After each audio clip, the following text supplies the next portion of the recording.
నమస్తే, welcome to number 1 news. నేను Ravindra. Top news, top అనాలిసిస్కు స్వాగతం. ఆంధ్రప్రదేశ్ రాష్ట్ర రాజకీయాల్లో పవన్ కళ్యాణ్ ఏ రకమైనటువంటి పాత్ర పోషిస్తున్నారు అనేది ఇప్పుడు కీలకమైనటువంటి పరిణామంగానే మారింది. దానికి సంబంధించి చర్చ కూడా అదే విధంగా జరుగుతున్నటువంటి పరిణామాలు, మారుతున్నటువంటి రాజకీయ సమీకరణాలు చాలా కీలకమైనటువంటి స్థాయికి చేరుకున్నాయి అనడంలో ఎలాంటి సందేహం లేదు. ముఖ్యంగా ఏదైతే ఇప్పుడు కూటమిలో కీలకమైనటువంటి భూమిక పాత్ర పోషిస్తున్నారు పవన్ కళ్యాణ్. జనసేన అంటే ఇప్పుడు ఒక రకమైనటువంటి రాజకీయ శక్తిగా ఎదిగింది, మారుతుంది అనే చర్చ ఎక్కువగా వినిపిస్తోంది. దానికి ముఖ్యమైనటువంటి కారణం ఏంటంటే ఆంధ్రప్రదేశ్లో వైఎస్ఆర్సీపీకి చెక్ పెట్టడానికి ముఖ్యంగా జనసేన ఎన్నుకున్నటువంటి వ్యూహం కానీ, వారు ఏ రకమైనటువంటి ప్రణాళికతో ముందుకు వెళ్ళారు అనేది కూడా చాలా కీలకంగా మారింది. మనకు తెలుసు, కూటమిలో తెలుగుదేశం పార్టీ, జనసేన, బీజేపీ ఈ 3 పార్టీలు కలిసి ముందుకు వెళ్ళినటువంటి పరిస్థితులు కూడా మనకి తెలుసు. అయితే ఎటువంటి పరిణామాలు చోటు చేసుకున్నాయి రాజకీయంగా అనేది కూడా కీలకమైనటువంటి అంశమే. ఎందుకంటే ఏదైతే వైఎస్ఆర్సీపీ వై నాట్ 175 అన్నట్లు వారు ముందుకు వెళ్ళారు, కానీ ఫలితాలు చూస్తే దానికి చాలా భిన్నంగా ఉన్నాయి. ఇలాంటి క్రమంలో ఎన్నికలకు ముందు కూటమిలో కీలకమైనటువంటి భాగంగా మనం చెప్పుకుంటున్నటువంటి జనసేన ఎలాంటి సిచ్యువేషన్ ఎదుర్కొంది అంటే, గతంలో 10 ఏళ్ల పాటు పార్టీలో ఉన్నటువంటి కేడర్ అంతా అధికారానికి దూరంగా ఉన్నప్పటికీ పార్టీ అధినేతగా ఉన్నటువంటి పవన్ కళ్యాణ్ మాట వింటూ ఎక్కడా కూడా గీత దాటనటువంటి పరిస్థితి. సరే, ఇదంతా పార్టీ అంతర్గత విషయం. అయితే కూటమి ప్రభుత్వంగా ఏర్పాటైన తర్వాత ఒక్కసారిగా సమీకరణాలు మారాయి. వారి యొక్క వ్యూహాలలో చేంజ్ అనేది వచ్చింది. ముఖ్యంగా తెలుగుదేశం పార్టీలో అనేది బాగా ప్రస్తుతం వినిపిస్తున్నటువంటి మాట. దానికి సంబంధించి తెలుగుదేశం పార్టీ ముఖ్యమైనటువంటి నేతలే, నారా చంద్రబాబు నాయుడుకు అతి సమీపంగా ఉండేటువంటి వ్యక్తులే డిప్యూటీ సీఎం అంశాన్ని తెర మీదకి తీసుకొచ్చారు. నారా లోకేష్ పార్టీలో ఒక కీలకమైనటువంటి వ్యక్తి, ఆయనకు డిప్యూటీ సీఎం పదవి అనేది ఇవ్వాల్సిందే అని. వాస్తవానికి పొత్తు ధర్మం ఏదైతే ఉందో ఆ ధర్మం ప్రకారం ఆంధ్రప్రదేశ్లో అధికారంలోకి వస్తే గనక డిప్యూటీ సీఎం జనసేన పార్టీకే అని చెప్పి ఒక నియమం పెట్టుకున్నారు. మరి మిత్రధర్మాన్ని వారు వదులుకోరుగా. తెలుగుదేశం పార్టీ ఏ రకమైనటువంటి ఆలోచనతో, అభిప్రాయంతో ఈ అంశాన్ని తెర మీదకి తీసుకొచ్చింది అనేది ఇప్పుడు కూడా ఎవరికి అర్థం కావట్లా. వాస్తవంగా అది కూడా ఏదైతే నారా చంద్రబాబు నాయుడుకు దగ్గరగా ఉండేటువంటి వ్యక్తులే ఈ అంశాన్ని తీసుకురావటం ముందుకి, దానిపై చర్చ జరగటం, అనేక రకాలుగా అయోమయ పరిస్థితులు, గందరగోళ పరిస్థితులు ఏర్పడినటువంటి తరుణంలో ఎక్కడా కూడా జనసేన నుంచి ఎటువంటి అభ్యంతరకరమైనటువంటి వ్యాఖ్యలు రాలా. ఒకరిద్దరు తప్ప మిగతా ఎక్కడా కూడా క్యాడర్ సైలెంట్గానే ఉంది.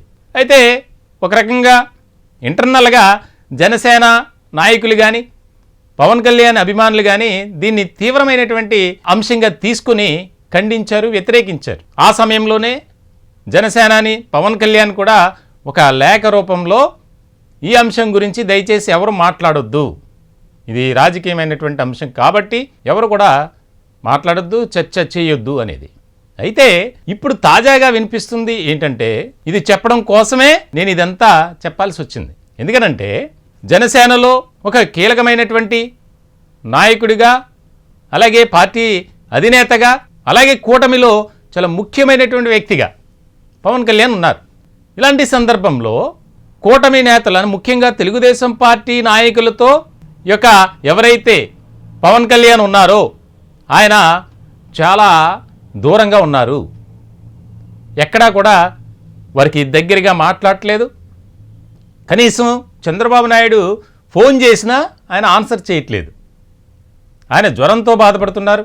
దానికి సంబంధించి క్యాబినెట్కి కూడా అటెండ్ కాలేదు. క్యాబినెట్కి అటెండ్ కాకపోయినా ఆయన 3 రోజుల పాటు ఏదైతే హిందూ దేవాలయాల పర్యటన సందర్శనకు వెళ్ళారో దాన్ని తప్పుపడుతున్నారు.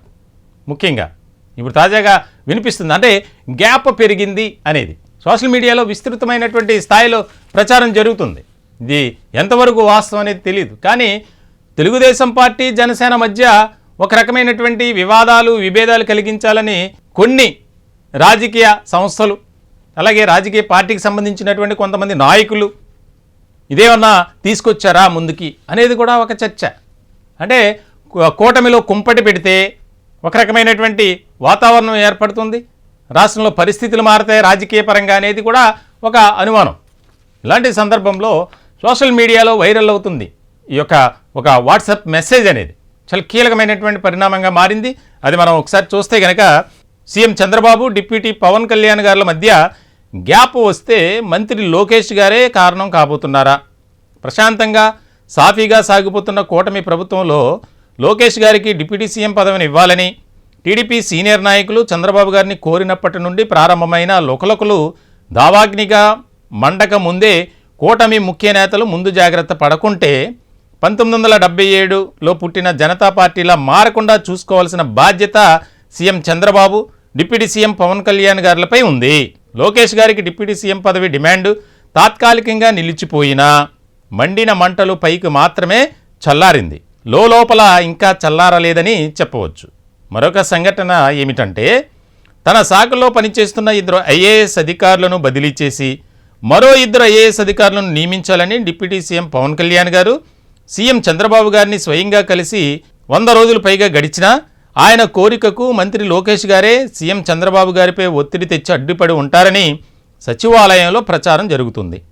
ఇటీవల జరిగిన మంత్రుల శాఖాధిపతుల సమావేశంలో పలువురు ఐఏఎస్ అధికారులు ఫైళ్ల పరిష్కారంలో నెల రోజుల సమయం తీసుకుంటున్నారని సీఎం చంద్రబాబు గారే ఆగ్రహంతో శాఖాధిపతులను తప్పుపట్టారు. అలా తప్పుపట్టిన వారిలో పవన్ కళ్యాణ్ గారు బదిలీ చేయమని కోరిన ఐఏఎస్ అధికారులు కూడా ఉన్నారట. తాను బదిలీ చేయమని చెప్పిన ఐఏఎస్ అధికారులను బదిలీ చేయకపోవడంపై డిప్యూటీ సీఎం పవన్ కళ్యాణ్ గారు మౌనంగా ఉన్నప్పటికీ లోపల బాధ ఉండదా? పవన్ కళ్యాణ్ గారు చెప్పిన అధికారులను బదిలీ చేయలేదు, ఆయన కోరిన ఐఏఎస్ అధికారులను కూడా ఇవ్వలేదు, ఇదంతా కావాలని సీఎం చంద్రబాబు గారు చేస్తున్నారా? ఐఏఎస్ అధికారుల బదిలీలు పోస్టింగ్లు చూస్తున్న మంత్రి లోకేష్ గారు పవన్ కళ్యాణ్ కోరిన అధికారుల బదిలీలకు ఆయన కోరిన అధికారుల పోస్టింగ్లకు అడ్డుపడి ఉంటారని సచివాలయంలో కథలుగా ప్రచారం జరుగుతుంది. ఏది ఏమైనా భవిష్యత్తులో CM Chandrababu deputy CM Pawan Kalyan గారుల మధ్య గ్యాప్ వస్తే దానికి మంత్రి లోకేష్ గారు ఆయనకు డిప్యూటీ సీఎం పదవిని ఇవ్వాలని డిమాండ్ చేసిన టీడీపీ సీనియర్ నేతలే ముఖ్య కారణం అవుతారు. అంటే ఏ రకమైనటువంటి స్థాయికి రాజకీయాలు వెళ్ళిపోతున్నాయి అనేది ఇక్కడ మనం అర్థం చేసుకోవాలి. వాస్తవానికి అసలు గ్యాప్ అనేది లేదు, ఎక్కడా కూడా ఆ రకమైనటువంటి పరిస్థితి వాతావరణం కనిపించట్లా. కానీ ఎందుకు ఇలా ప్రచారం చేస్తున్నారు? ఇది మళ్ళీ తెలుగుదేశం పార్టీకి సంబంధించినటువంటి కొంతమంది నాయకులే ఈ రకమైనటువంటి ప్రచారాన్ని మళ్ళీ స్టార్ట్ చేశారు అనేది. వాస్తవానికి ఒక ఐఏఎస్ని బదిలీ చేయాలంటే ముఖ్యమంత్రి వరకు వెళ్ళక్కర్లా, లోకేష్ గారి దగ్గరికి వెళ్ళక్కర్లా, చంద్రబాబు గారు చెబితేనే బదిలీలు జరగవు. ఎందుకనంటే డిప్యూటీ సీఎంగా పవన్ కళ్యాణ్ ఉన్నారు, ఆయన చెప్పినటువంటి విధానంలో నిర్ణయాలు తీసుకోవచ్చు, ముందుకు వెళ్ళొచ్చు. ఎందుకనంటే ముఖ్యమంత్రి తర్వాత ముఖ్యమంత్రి పవన్ కళ్యాణ్ గారు కాబట్టి ఇక్కడ అది అర్థం చేసుకోవాలి.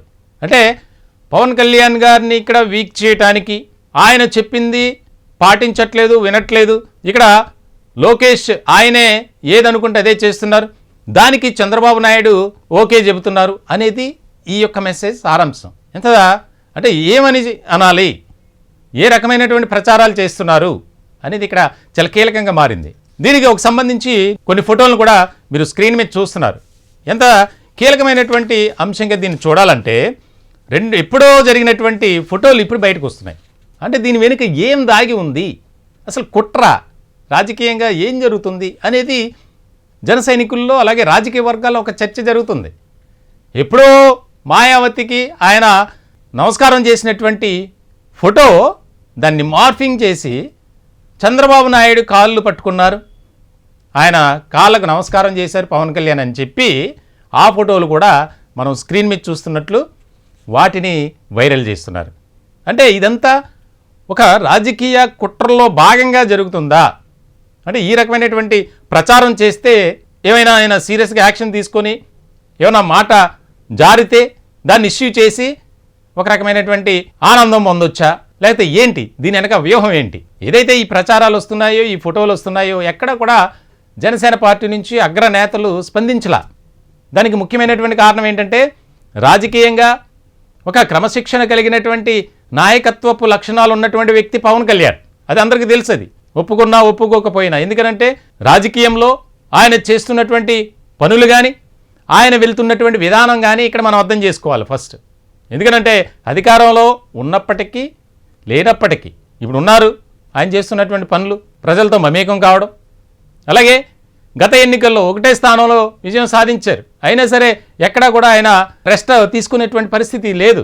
ప్రజల కోసం పనిచేశారు, ప్రజలతో మమేకం అవుతూ రాష్ట్ర వ్యాప్తంగా ఆయా జిల్లాల పర్యటన చేశారు. ఇవన్నీ చేసుకుంటూ వచ్చారు. 2024 ఎన్నికల్లో ఒక పక్కా వ్యూహంతో వెళ్ళారు. 100% స్ట్రైక్ రేట్తో వారు పోటీ చేసినటువంటి అన్ని స్థానాల్లో విజయం సాధించారు. మరి ఎందుకు ఈ విధంగా ప్రచారం చేస్తున్నారు? తెలుగుదేశం పార్టీ నాయకుల అంతిమ లక్ష్యం ఏంటి? రకరకాలుగా చర్చ జరుగుతుంది. వాస్తవానికి ఎటువంటి గ్యాప్ లేదు, ఎలాంటి వివాదాలు లేవు, విభేదాలు లేవు. అయినప్పటికీ ఇట్లా ఎందుకు జరుగుతుంది అనేది ఇక్కడ మెయిన్ పాయింట్గా మనం అర్థం చేసుకోవాలి. దీనిపై చర్చ జరుగుతుంది రాజకీయ వర్గాల్లో. ఎప్పుడో జరిగినటువంటి ఆ ఫోటోని మార్ఫింగ్ చేసి ఇప్పుడు బయటికి సోషల్ మీడియాలో ప్రచారం చేయడానికి కారణాలేంటి? ఎక్కడ చూసినా అవి కనిపిస్తూనే ఉన్నాయి. ఫేస్బుక్లో కానీ, ఇన్స్టాగ్రామ్లో కానీ, ఇతర సోషల్ మీడియా ప్లాట్ఫామ్స్లో. అలాగే ఇలా మెసేజ్లు, ఇది కొన్ని మచ్చుకు కొన్ని అంతే. ఉదాహరణగా నేను తీసుకున్నటువంటి మెసేజ్ అది. అలాగా ఇంకా ఎన్నో మెసేజ్లు. పవన్ కళ్యాణ్ కూటమి నుంచి బయటకు వచ్చేస్తారు, రకరకాల ప్రచారాలు జరుగుతున్నాయి. కానీ ఆయన స్ట్రైట్గా ఒకటే చెప్తున్నారు, ఎక్కడా కూడా మా మధ్య విభేదాలు లేవు, వివాదాలు లేవు. ఒక క్రమశిక్షణ కలిగినటువంటి రాజకీయ నాయకులుగా ప్రభుత్వానికి మేము ఒక సమాధానంగా మేము పనిచేస్తూ ముందుకు వెళ్తాం. కాబట్టి ఎవరు కూడా ఎలాంటి అపోహలు పెట్టుకోవద్దు. కానీ మరి ఎందుకు ఇలా తెలుగుదేశం పార్టీ నాయకులే చేస్తున్నారు అంటే ఖచ్చితంగా చెప్పలేం. కానీ దీని వెనుక తెలుగుదేశం పార్టీ నాయకులే ఉన్నారు అనేది ఎక్కువగా వినిపిస్తున్నటువంటి ఆరోపణ. ఎందుకంటే రాజకీయ వర్గాల్లో కానీ, అలాగే జనసేన పార్టీలో కానీ జరుగుతున్నటువంటి చర్చ, ఒకవేళ తెలుగుదేశం పార్టీ నాయకులు చేసి ఉండకపోతే మరి ఎవరు చేశారు, ఎవరు చేస్తున్నారు, రాజకీయంగా ఎవరికి లాభం అనేది కూడా ఇక్కడ ముఖ్యమైనటువంటి పాయింట్. మొత్తానికైతే చాలా కీలకమైనటువంటి పరిణామంగా దీనిపై చర్చ జరుగుతుంది. ఎక్కడా కూడా జనసేన నుంచి ఎలాంటి రిప్లై అనేది రావట్లా. ఎందుకంటే ఆయన పార్టీ అధినేతగా పవన్ కళ్యాణ్ ఒకటే మాట చెప్తుంటారు అందరికీ, ఎవరు కూడా ఆవేశంగా మాట్లాడకూడదు, అందరూ సంయమనం పాటించాలి. ఎందుకంటే పార్టీ మన లైన్ ఏదైతే ఉందో, నినాదం ఉందో, విధానం ఉందో, దాని ప్రకారమే ముందుకు వెళ్ళాలి. అంతే తప్ప ఎవరు కూడా ఇది నేను ఏదో ఒక సీనియర్ పొలిటికల్ లీడర్గా మాట్లాడేయాలి అనుకోవద్దు అనేది చాలా క్లియర్ కట్గా చెప్పారు. సో ఇటువంటి సందర్భం ఎప్పుడు మీటింగ్ జరిగినా అదే చెప్తారు, మనం ప్రజలకు జవాబుదారీతనంగా ఉన్నాం కాబట్టి ఎక్కడా కూడా మనం ఏ అంశానికి కూడా తలగ్గకూడదు, ఒత్తిళ్లకు గురవ్వకూడదు, ప్రజలకు సేవ చేయాలి, ప్రజలకు సంక్షేమ పథకాలు అందించాలి. ఒక రాజకీయ పార్టీగా మనపై ఒక బాధ్యత ఉంది. దాని ప్రకారం ప్రభుత్వంలో మనం కీలకమైనటువంటి భాగంగా ఉన్నాం కాబట్టి ఎవ్వరూ కూడా లైన్ దాటొద్దు అని. సో మొత్తానికైతే చాలా కీలకమైనటువంటి అంశంగా దీనిపై ఒక చర్చ అనేది జరుగుతుంది. చూడాలి ఎలాంటి పరిణామాలు చోటు చేసుకుంటాయనేది. ఈ టాపిక్పై మీ యొక్క విలువైనటువంటి అభిప్రాయాలు, సలహాలు, సూచనలు కామెంట్ రూపంలో తెలియజేయండి. దయచేసి మా ఛానల్ని సబ్స్క్రైబ్ చేసుకోండి. Thank you.